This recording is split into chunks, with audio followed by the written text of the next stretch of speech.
here we are, 2025, another crazy year ahead of us.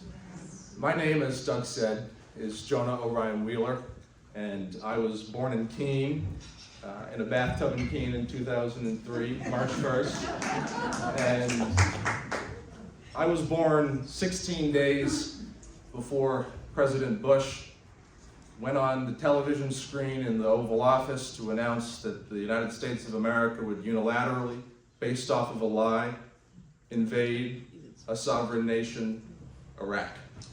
And my mom recalls a story of driving home from the home birth center where the peace vigil at the Circle in Keene was happening, and just beginning to bawl as she realized that, oh, what have I done? I've just brought a child into this world where these people are protesting this war that has been protested for seemingly 40 years. She remembered people protesting wars as long as she'd been alive, and now here she was, bringing her first son into the world with a protest happening right outside. It was a powerful story, and I think denotes a little bit of where we are in this energy today, because we would not be here in 2025 without what happened in 2001.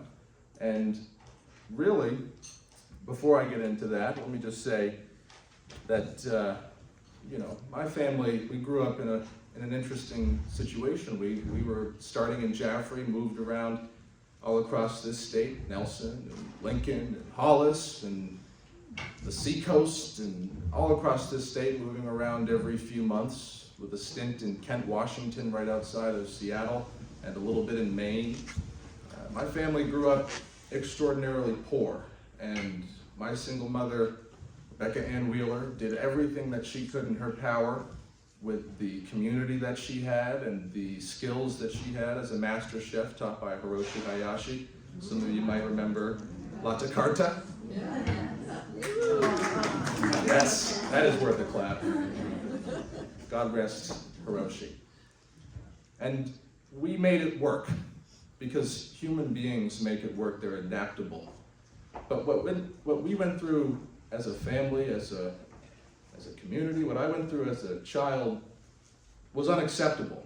And despite those unacceptable economic realities that were not her fault at all, and my whole community was going through that. Peterborough is denoted as a rich town, but West Peterborough, when I grew up there, was not very rich, and you could get an apartment pretty cheap. And that's where the people who served at the Waterhouse or Cooper's or Harlow's lived. And that's the community that I grew up in. And all of us struggled. And I watched as I grew up, not that struggle get easier and easier, and except that it's the adult struggle. Oh, this is just what being an adult is. But I saw the politics of our country, being a student of history, not responding to those realities that the majority of the community was going through. And at 18 years old, sitting in high school, feeling very nervous about where the world that I was going into was going to look like for me, my peers, my community, my sister, my mother, my grandmother, the people who told me that they didn't know whether or not Social Security was going to be there for them, not just in my generation, but the generation that's just about to get it. The people who told me that the roads are breaking their car and they can't afford anything because the infrastructure hasn't been fixed in years, even with what has just happened. I could not sit back and complain or ruminate. Oh, what a world, what a world. I had to get out there knowing the vision of a world that works for every single person in it, a government that represents all people, and public service that genuinely is public service, representing the public sector and not the private. I had to go out there to my community and see if people agreed. And people agreed. And in 2022, at 19 years old, I won first place in a Democratic primary against two incumbents in this beautiful town because of the beautiful community that I have here. And it wasn't because Jonah Wheeler's going to change the world, he's going to get everything done in that first term. It was because people wanted somebody who listened. And when I went to their door and knocked on their door, and people told me, nobody has come to my door in 20 years to ask that question, 30 years to ask that question, nobody has ever come to my door to ask that question. Every time I walked away from that house, I'd have to sit back and say to myself, wow, what is going wrong here? Where we have the most democratic system of government any state in this country has. 3,500 people per one representative, 400 members. That gets joked about a lot, but that's a beautiful thing. And I see that every time I'm in the legislature, where every town virtually gets a representative, where somebody of that town gets to come to the legislature, the big golden dome, and speak for the people, the thousands of people in their town who elected them. That's a beautiful thing. And how sad is it that those representatives, those people in those towns say to themselves, well, where's my representative? Why should it feel so far away as the United States Congress does for people? That's not government. That's not public service. And that's not the fault of one party or the other. That's the fault of 40 plus years of a degradation of the public sector, of the public service, of the public good, of a feeling that we have to work together if we're going to be a community. And I won, and I went into the legislature, and I was very proud to serve on the Criminal Justice and Public Safety Committee for the last 2 years, probably the second busiest committee in the legislature, where we dealt with anything and everything around the criminal justice and public safety system. We worked for hundreds of hours. I was appointed to the subcommittee on the bail system to make sure that we could protect the work that we did in 2018. Everyone rails against that, the Republicans do.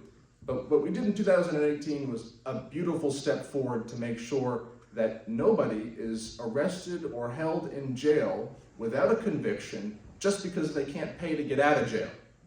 And people, because of some of the failures of that system, we didn't provide money where that money was supposed to be.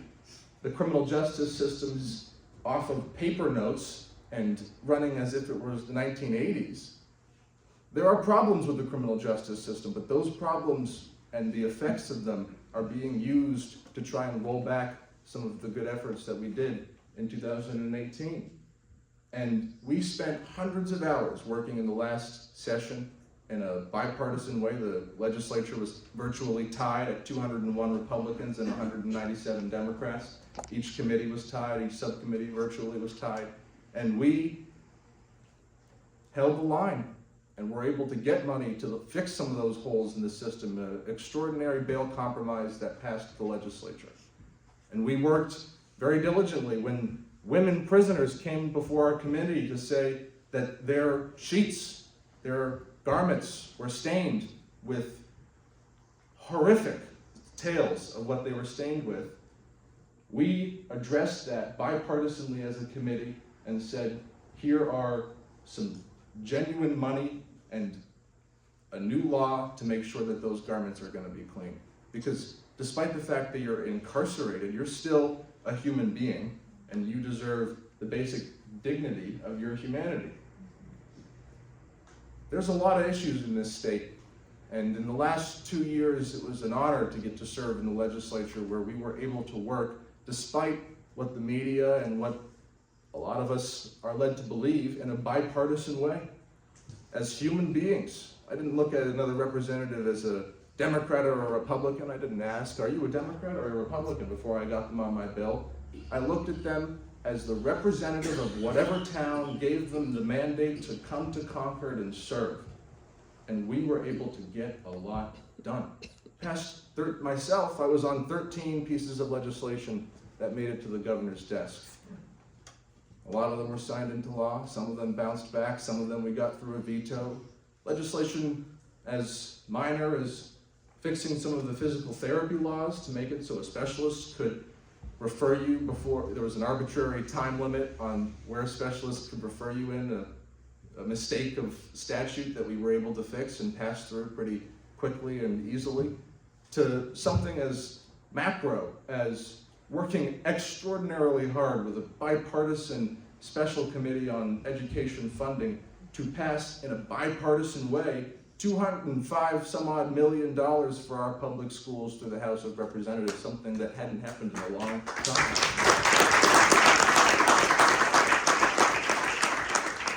Now, the state Senate moved to interim study that legislation, but passing it through the House was an important marker that now when we move forward in that fight for the next biennium, we can say happened in a bipartisan way where we were able to find that money. Things don't happen overnight, and we need people who are willing to have that fight and stick it out in the long run so that we can get these things done. Our public school system, the nonprofits don't like me saying this, but it's failing. It is failing. I just went through it. And it's not because of the teachers or because public school is bad. It is because for 40 plus years, there has been efforts to destroy the public school system. No Child Left Behind a million different children. The policies that were in place by the federal government in Republican and Democratic administrations strained the education system. It made it hard for people to be in school. And as a student, it made it impossible to learn. And people's response to that, the Republicans are using that as a ploy to destroy the public education system. But where are the people that are coming out and saying, no, it's time that we restore the public education system. We make it work for our students. Everybody deserves an education. That's what a country, a basic republic has to be based off of, is an educated citizenry where people are educated in civics and math and science and the beauty of what we have as a species been able to achieve over the last 2,000 some odd years. That's what we should be learning about, but instead, people are lied to by their leaders, and they're put into boxes and told to think of each other as the other, that natural tactic used by the powerful kings and despots to otherize people. And 248 years ago, some 50-odd men facing one of the worst despots in history, King George, stood up with the education that they had of the thousands of years of human history prior to them being where they were in 1770, 75-ish that time, and said, we are going to stand up. We are going to create a country based off of not the divine right of kings, which seemed impossible to break at the time. We underestimate what that felt like, but people could not imagine the world beyond the king. God-given right to his seat. But those 50 men could. And it's easy for us in the present to criticize them, and I criticize them all the time. There's plenty of things that they did in front of, out in the open and behind closed doors that were not great. But the time that what they did in that era, 248 years ago, cannot be understated in its effect on humanity and where we are today. Our freedoms, our liberties, the republic that we enjoy, the ability for us to elect people to go up to a House of Representatives and debate and yell and scream and come out with a solution. That comes from their ability 248 years ago to look back and say, no, we can create this republic. No, we will do something for the people, and we will enshrine on paper a document which creates a republic that works for all people. And that document, we have not lived up to it. Martin Luther King said that. People have been saying that for a long time. But it's right there as the guiding star of what this country should look like.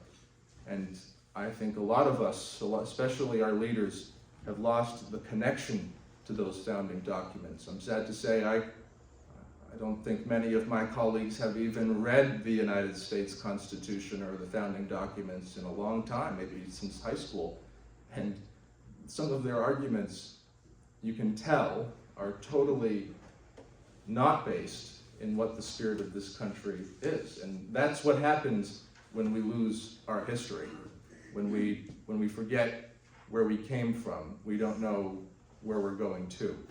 And in this biennium, I was crazy enough to sign up again and run for office for a second time, thinking that the Democratic Party would win at least the House of Representatives, given the fact that we had raised more money than ever, and in the state, but also nationally. And the opponents were so terrible. I mean, as a student of politics, I can think of maybe 100 different senators, House of Representatives members, people who led in this country who, with 10% of their power and prowess, could have beaten the silly enemies, the opponents in this country that we faced, the Musks and the Bezoses and the Zuckerbergs, the oligarchs, and their patsies in both parties. It would have been, it's frankly, I'm still coming up with the words to describe what happened. And really, this might be not unpopular, but I don't blame the people who vote on the other side. I don't.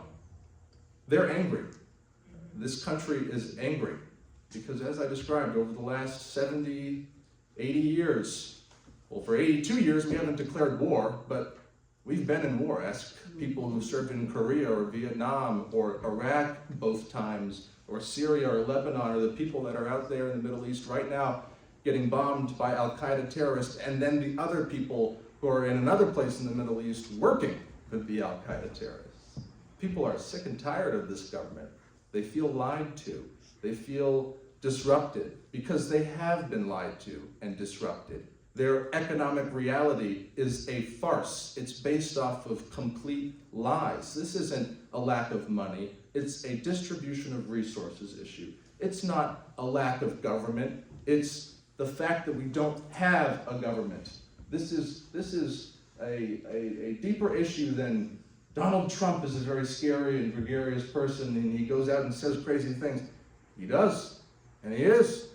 But he is a symptom of, Donald Trump in 1940 would have gone nowhere. Why is that? Because people's economic reality was significantly different. Donald Trump in 1990 would have gone nowhere because people's economic reality was significantly different. The way they viewed the institutions was significantly different. But now, because of all these decades of the institutions lying to people, not people perceiving that the institutions have lied to them, no, the institutions lying to them. Bill Clinton getting on the podium saying, oh, I'm sorry for the Tuskegee experiment. Yes, we injected syphilis into the black community and we didn't tell them about it. My apologies. That's what people are upset about. I could give you a million examples of that. Extraordinary examples of the government lying and then having to come out, if they even do, and say, I'm sorry. So yeah, people and young people feel, all people, it's not just young people, feel jaded, like the government doesn't work for them, because it doesn't. But people's response to that can't be, well, then I'm just tuning out. And that's what my time in office has tried to be, is an opportunity to say, no, well, these founding documents are still here, the building is still there, we are still here. Many of us, this 82 years might sound like a long time to some of us in the room who have not been on this earth for a long time, but 82 years is not a long time. Okay, my great-grandmother would tell me that. And we can change this back. We really can. And I get so sad when I see people get so jaded, because for me, the Spirit of God is with us all. But even if it's not for you, then the Spirit of humanity is. The everlasting good of this species is. People who, when called, will help someone move. Or when a fire happens in California, people who will fly from across the world to help put that fire out. Or when North Carolina gets a flood, And those floods are worse than ever because they've mined out the silt, the soil, so now the soil on the top was able to just the disaster in North Carolina has not been fully grasped, and what people did to come help in that south region was incredible. And any time I hear people, mostly my peers, say, "Oh, humanity is just evil," I laugh and I shake my head, because every time that I'm out in the community, I've been working as a community organizer, I've been running across this state, I get to speak to a lot of people, and I get to see people in pretty dire situations. But people in those dire situations, you know what? They always have love. They always have food. The people in the direst situations are usually the ones most grounded and connected to what life actually is. Relationships and smiling to one another and talking to one another. It is politics, life is politics, but it's also mostly just being a human being. Creative for creative's sake. Creation for creation's sake. Getting out there, whatever that might be, singing or writing or doing science or math. That's not for me, but singing or writing or doing science or math, and then saying to yourself, what is this creation I've made? It's beautiful. I mean, that's that childlike spirit that someone like Einstein had that led to a paradigm shift in how we think about physics. Or somebody like Galileo had the bravado, the courage to say, you know what, I don't think we're the center of the universe. And for 100 years they told him, you're crazy. But then one day they woke up and said, oh, those stars aren't really moving in a way that would be in the center of the universe. Maybe he was right. You never know. Human beings, I mean, we're just an amazing species. And we're in the house of God, so I'm going to say that God is with us, whatever it might be. Humanity is with us. We are going to prevail in this moment, not because it's inevitable or we're all right on top of it, but because humanity is up to the task. That's why we're going to prevail. And it has been up to the task in situations throughout history. The suffragettes, when they faced trying to get women's suffrage, they did not think to themselves, this is going to be an easy fight and we're going to get it done overnight. The slaves who were sitting in their slave quarters wondering to themselves, is this what life is all? Is this all life has to offer here? They didn't cower and break their spirit. No, they sang. The people in the civil rights movement, when they were being sprayed by a water pressure gun, had dogs sicked on them to bite them in the street. The police beating them by directive of the state government. They didn't say to themselves, all right, well, that's too much, I'm going home. They kept going.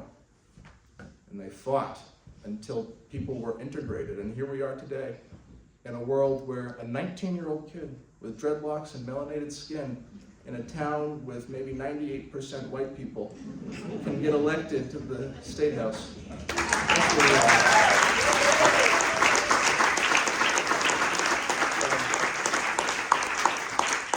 No matter how you feel about this election,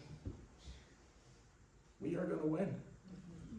Because this country, the United States of America, what it represents for the world, we can't let go. The freedom, the liberty.